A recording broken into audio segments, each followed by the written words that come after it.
Good morning, dear participants. So this is a really great honor to be here before you, as you are physically present here or watching us online. So for me, it is the first time and the first opportunity to participate in such an impressive conference on history. So I would like to thank the organizers and Maria of the Narva Museum. So I'm very excited. So as it was said already, then I'm going to talk about the role of the Tax and the Customs Board and our contribution to the supervision, especially when it comes to the smuggling of cultural goods. So for us, it is a very important part of our work. So I'll tell you a little bit more about our work in the Tax and Customs Board before we will be moving on to looking at some interesting cases, especially when it comes to the smuggling of goods of cultural value. So for any profession, and we are looking at the mission and vision, and our task is to collect taxes effectively and protection of the country's economic environment and society. So as I represent the Narva border crossing point, I'm representing this protection of the society aspect here. So based on our tasks, then we collect taxes, and we are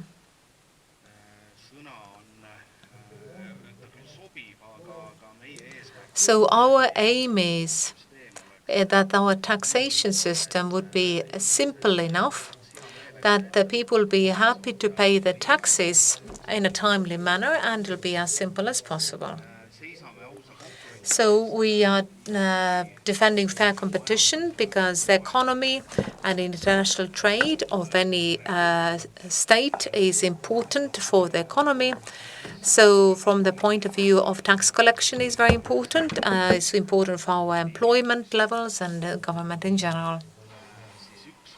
Then another priority for the Tax and Customs Board is to apply sanctions. The European Commission has established, due to the Russia's military aggression against Ukraine, certain sanctions. Tax and Customs Board and other institutions and tax authorities which are in the external border, we are monitoring and implementing these sanctions. Important part of the Tax and Customs Board is our investigation department, which fights organized crime. So all the tax crimes, also smuggling, all the criminal cases are administered by them. So I told you quite a bit already about our mission, but the Tax and Customs Board vision, I think, is very well said because we have the greatest tax obedience in Europe, which is also digital. So which means that Tax and Customs Board matters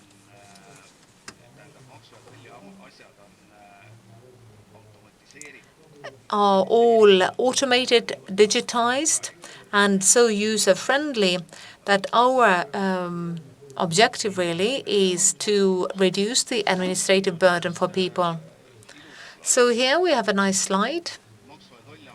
So Tax and Customs Board is represented in each county. So in 3 counties, which are dark blue or they look black here. So this is where we are when we have the most active tax return period and natural persons are declaring their income. So we are opening our offices in 3 counties because otherwise we are represented all across Estonia. So an important part of my work is related to the external border and border supervision. So we have three major border crossing points: Narva, Luhamaa, and Koidula between Estonia and Russia. Luhamaa and Koidula at the bottom here, southeast. So these are no longer open 24/7, but Narva is open 16 hours, and customs and border guard, agricultural and food board. So we are all working there together. So regarding the competence of the customs in Estonia, so a while ago, a minister, who I'm not going to mention by name, visited Narva customs office, and I asked what do they know about customs. Then the answer was that customs is about pumping fuel. And so on one hand, it was sad, but at the other hand, not everybody has to know everything. So we want to make sure that we create awareness through communication, so people would know what it is, what we do. So it's not only smuggling about finding smuggled cigarettes or fuel, but we have much wider work. So it's the protection of the society, which includes weapons, cash, ammunition. So when it comes to cash, cash is linked to illegal smuggling of cash, which is financing terrorism in foreign countries. Economic protection, so it's very important. So sanction supervision is first one, and second one are goods of cultural value. But these two, how are they linked? So I'm going to get into details here. Then health and safety, medications, so that we will not have forged medications. For example, it's not only about medication, but also toys. So we want to make sure that we would not have toys entering the country which do not have, which have not been through the quality control, pose a danger for our children. Live animals, food, for example, milk and meat cannot be transported across the border.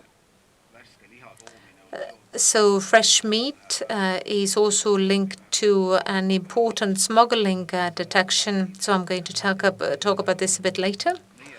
So that means that our role is actually quite extensive. And I'm very proud that I work in the customs field, in the Tax and Customs Board. So our goal when it comes to the protection of the economic environment of society, when it comes to many goods, there are many prohibitions and restrictions which are in place, which it also includes sanctions.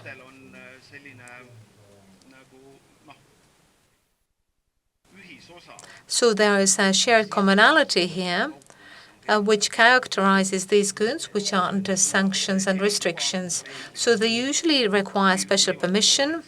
That could be there. We're looking at forgeries, illegally acquired, especially for the works of cultural value, that items are being stolen from museums.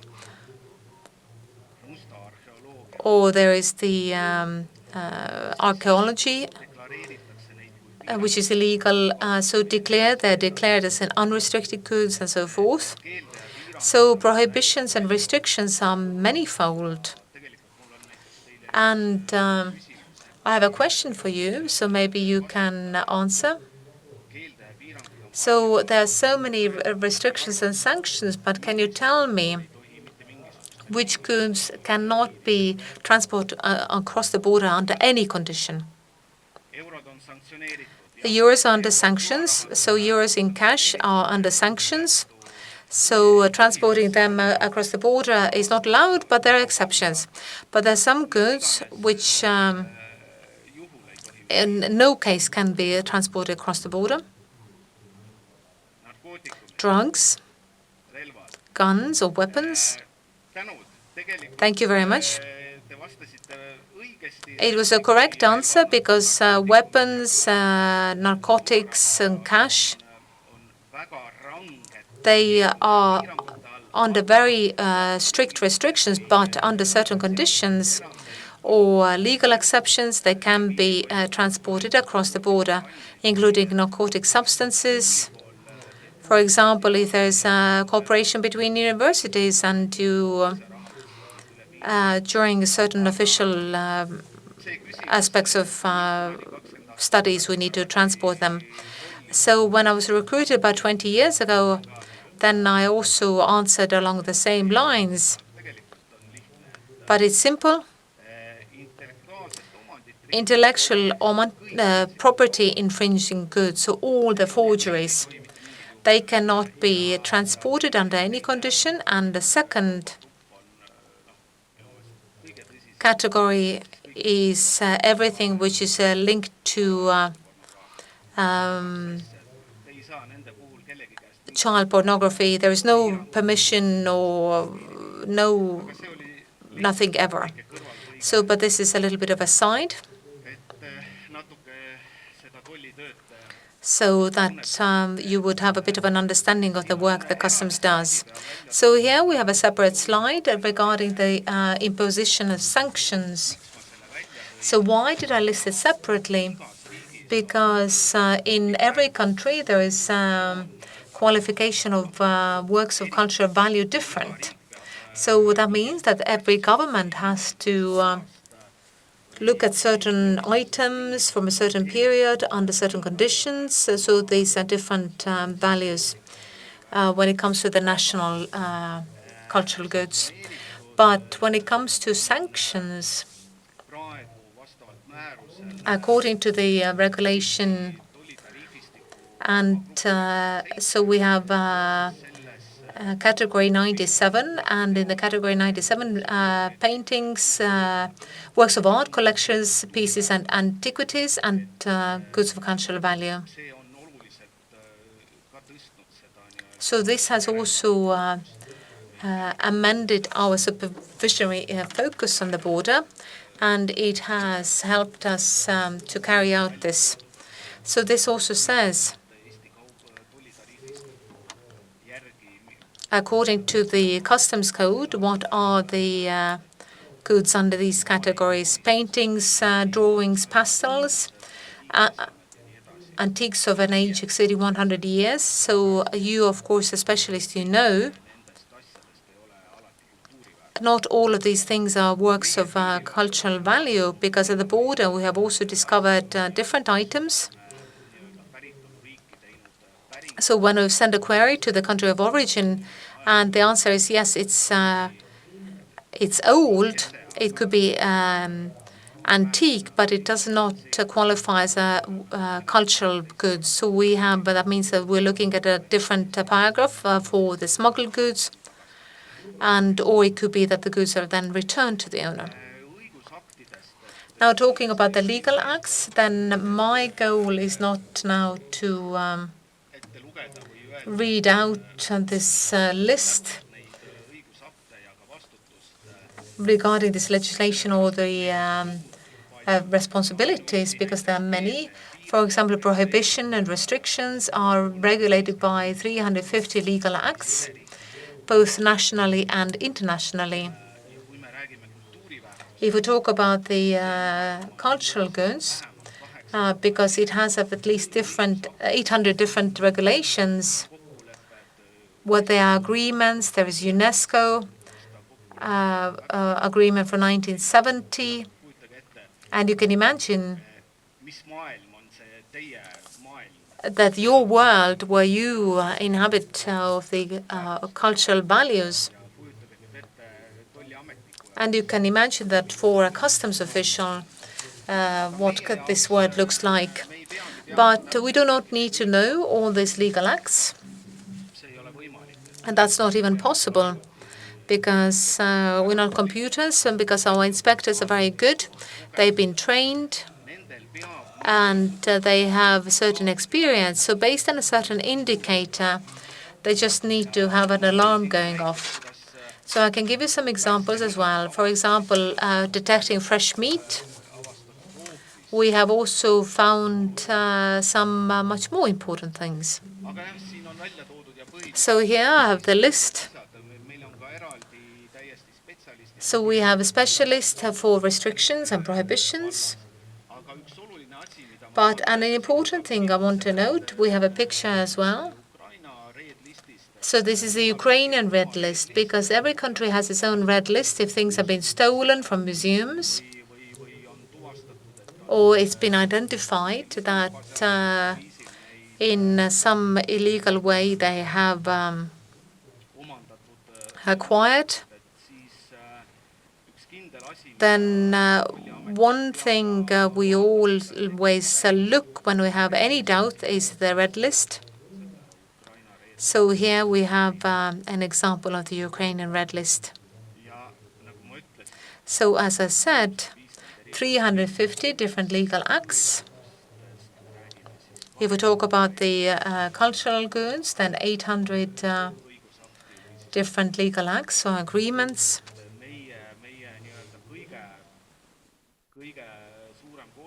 So our biggest cooperation partner is the National Heritage Board, and we cooperate with them when we have detected items which we believe could be of interest. And we have to determine the value, status, owners. And the best specialists are in the Heritage Board. So we send queries to them. We have we take photos. We send the items to them. Then at the end there's a small announcement. This is the expert opinion from the board, so we can get a rough estimate of the price as well. So this is not the only cooperation where we asking the Heritage Board for information. And we ask for information, but we also offer a possibility on behalf of the Tax and Customs Board, which in other countries this procedure can be very expensive. But we've been cooperating with the St. Nicholas Church Museum. So here we have the we are using our equipment to get the imaging of an altar. It's not a service we advertise, but we have always responded to the request of cooperation, and we have unique equipment which you can use. So I think this is really good, where we have the government sharing its capabilities. So because not each office needs to keep all the capabilities, and I think this cooperation example is very good. But now I think it's time for us to look at some of the more interesting things. So some of you maybe have seen this statue. So this is not of cultural goods, but I think it is a beautiful work of art. It's called Durga, goddess of war, victory. So there is a Romanian sculptor, Demetre Ciparus. Smugglers almost always have some sort of legend, some story, in case they are being caught. So when it comes to this beautiful statue, the story was very simple.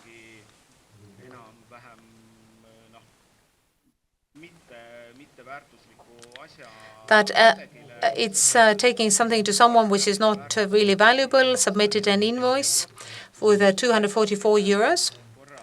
And I mentioned sanctions briefly.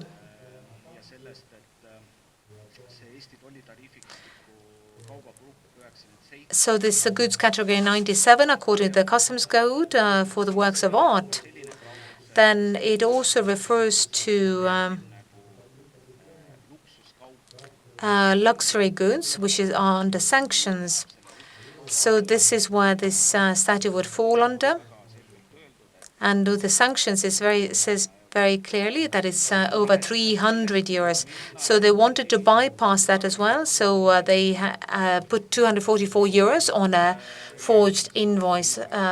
We did not believe it. So when we continued to this, then there was a completely different story behind it. Estimated value is 40 to 50,000 euros.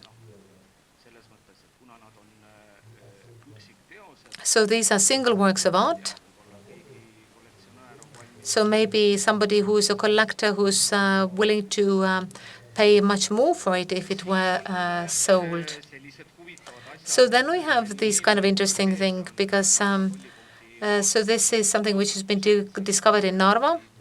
It doesn't come from somewhere far away, but quite recent. So this is an ivory statue.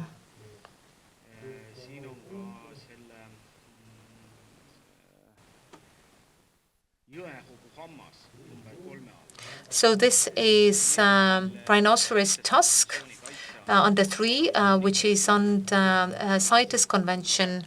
But these are not cultural values, but the beautiful works of art. And now we have a very famous story from 2018 from Luhamaa border crossing point.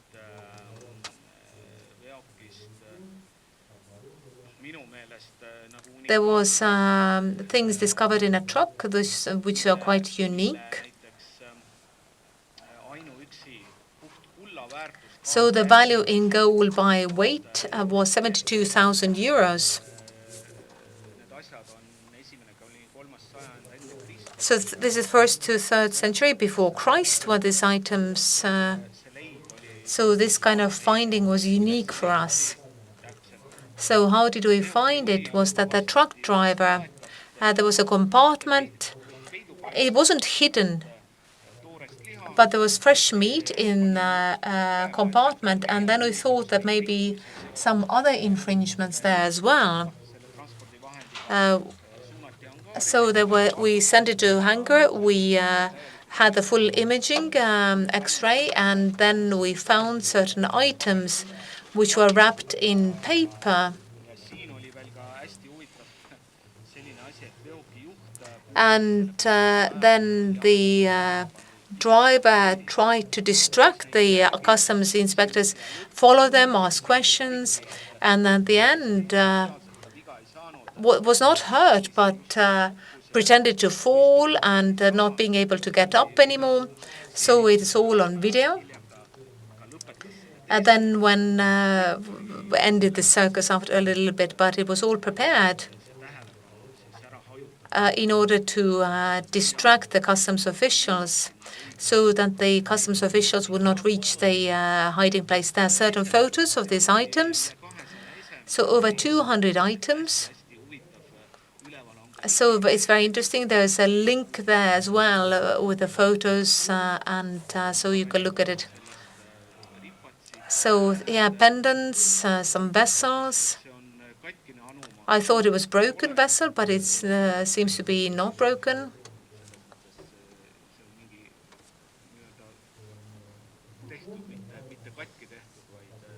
So this is a design, so some other sort of item. Going back for a moment. So it was confirmed that these were items dug out from occupied territory in Ukraine. So we returned them to Ukraine. There's a Minister of Culture, Heidi Purga, handing over these archaeological findings to the Ukrainian ambassador. And next case, very quickly. So we have ancient sword. I think in the conference materials it was a kind of funny title, but our customs official at Luhamaa border crossing point carried out a border inspection. Then under the bed, it was wrapped in the blankets as if it was like a cuddle pillow. So the inspector understood something is wrong because this pillow was a bit heavy, and this sword came out. And the sword still had bits of soil and plants on it because it had been dug out quite recently from the ground. So here we have the carvings you can see on the sword. So this was quite interesting. And what is most important, so during this discovery, we were not able to identify how and where and when. Then the initial, the next act would have been, according to the UNESCO Convention, to hand the sword over to the country where it came from, to Russia. But there was a story of the sword, and